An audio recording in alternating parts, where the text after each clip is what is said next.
Hi sewing friends, welcome to my sewing room. My name's Beth, and if you're new, welcome. Today I'm taking this quilt that I have here. The pattern will be down in the description box, and I'm going to kind of shrink it. I'm going to use a little element from this quilt, and I'm going to make a smaller version. I'm going to make a little table mat, just taking the same pattern, so I didn't need to do a lot of thinking. I just put it together and I'm ready to go with a Christmas gift. Let's get started. This is the pattern I'm using for my project today. It is a quilt that I designed for Island Batik, and instead of the 4-inch squares that I used for the pattern, these are all 3-inch squares and for my half square triangles, and instead of 3.5-inch squares for the other squares, those are 2.5 inches. So I just took an inch off of all the measurements so that my little table mat today will just be a little bit smaller. First thing I needed to do was to make all those half square triangles. So there will be 20 background squares, 16 red squares, and 4 of the green that are the larger 3 inches. And like I often do, I drew a pencil line down the middle and also on both sides of my line. And after I did this first one, I just chain pieced, and actually, truthfully, since these squares are not that big, I did not need to draw a pencil line. I just eyeballed through the middle there. I just imagined the pencil line, and I put a seam on both sides of that imaginary line.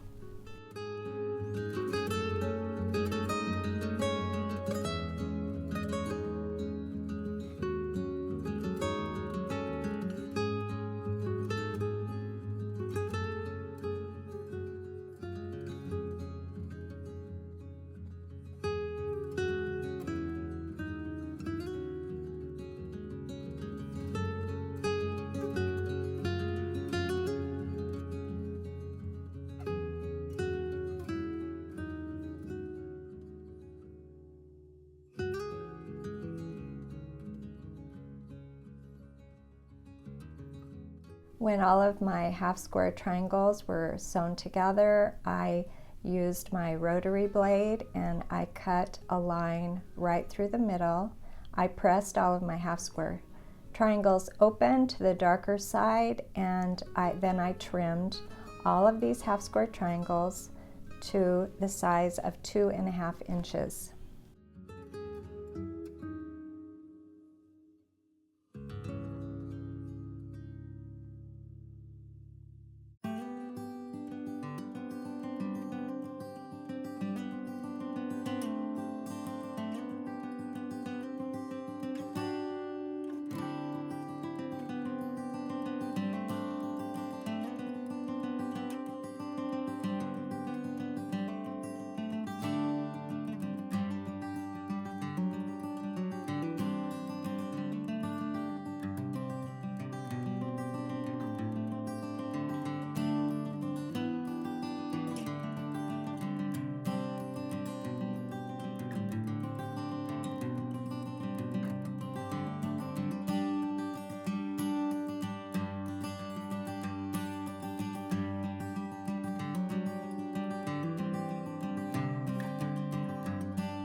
Here are my blocks all laid out. The pattern for this quilt uses 2 different blocks that are very similar, and I laid it all out and I changed my mind, which is frequently what I will do. So I took out those green squares and I am substituting those for some background squares. I think I'll like the way this looks just a little bit better for this table mat. I purled my quilt blocks apart just a little bit so you could see what each quilt block looks like. They're just, now that I've switched out those green squares, they just look a little bit different than they do in the pattern, but it's okay to change your mind and change a pattern. That's what makes life interesting, I think. So I have my quilt squares all laid out, and I'm going to start sewing these together in rows, and then I'll put the rows together.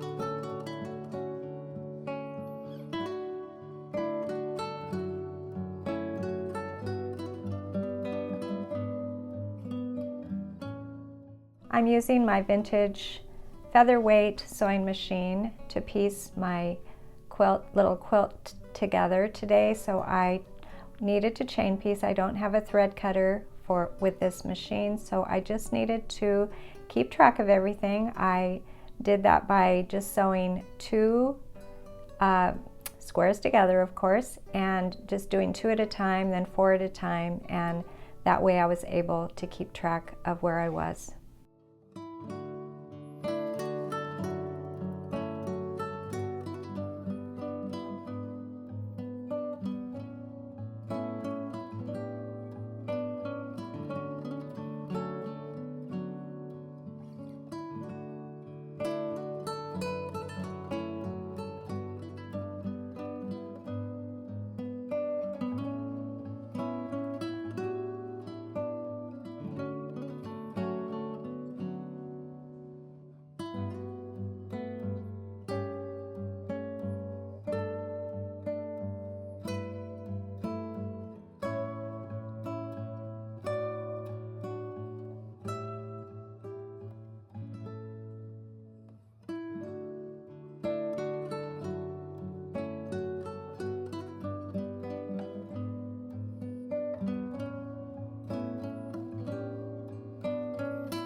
Once I finished my beautiful quilt block, I got a piece of batting and backing, and I'm going to sit down, and before I start another project, I'm going to try and finish this table mat.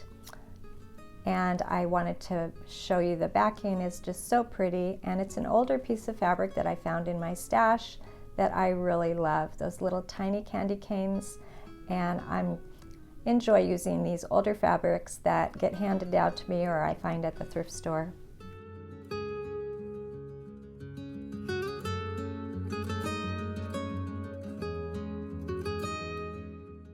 To make my little quilt sandwich, I used just a tiny amount of 505 temporary adhesive. That's always linked below in my description box. You can purchase that.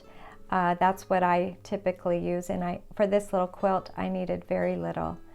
After it was all sandwiched together, I gave myself a larger stitch length on my little machine here, and I'll be stitching through some of the squares, but I'm kind of aiming for some of those longer seams, so sort of a stitch in the ditch pattern where I'm just finding seams to stitch through, and I'll do some diagonal seams. Not too much quilting on this little quilt.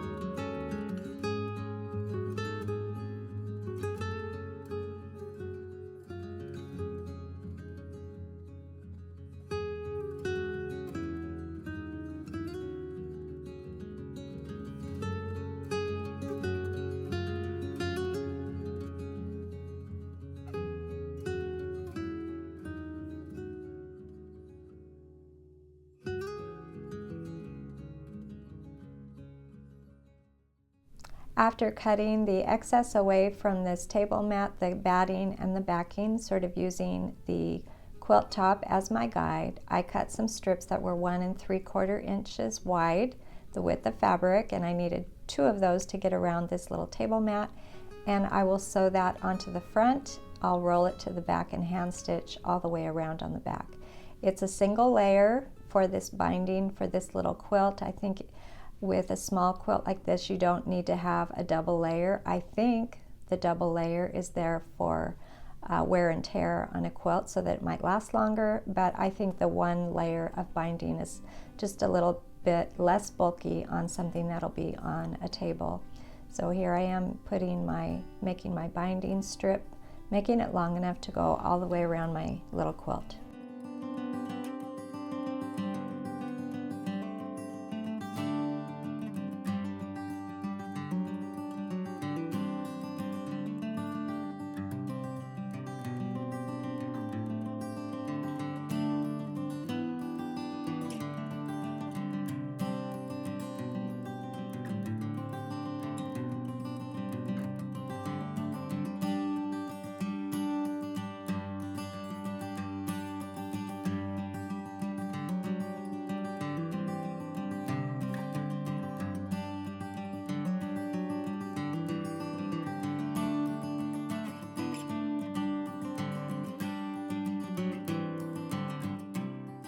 Began sewing the binding down by adding a little fold at the beginning, and then when I end, the end of the binding will sort of be on top of that, but when I turn it to the back side, the raw edges will all be inside.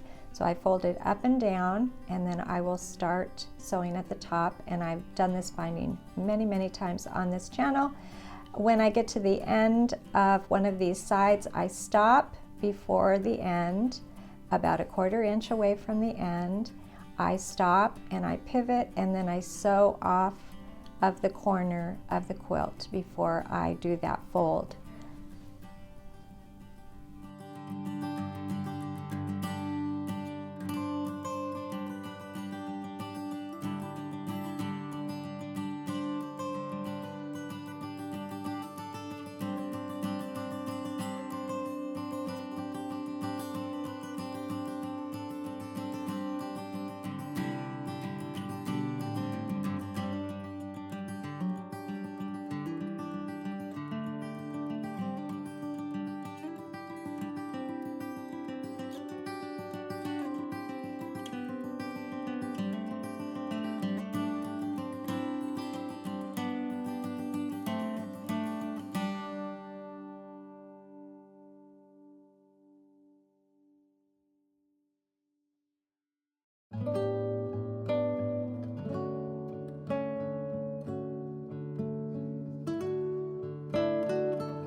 So I'll pin this. I will hand sew it down with some green thread so that it kind of blends in with that green binding, and I will have a Christmas quilt, a little table quilt to give to a friend for Christmas.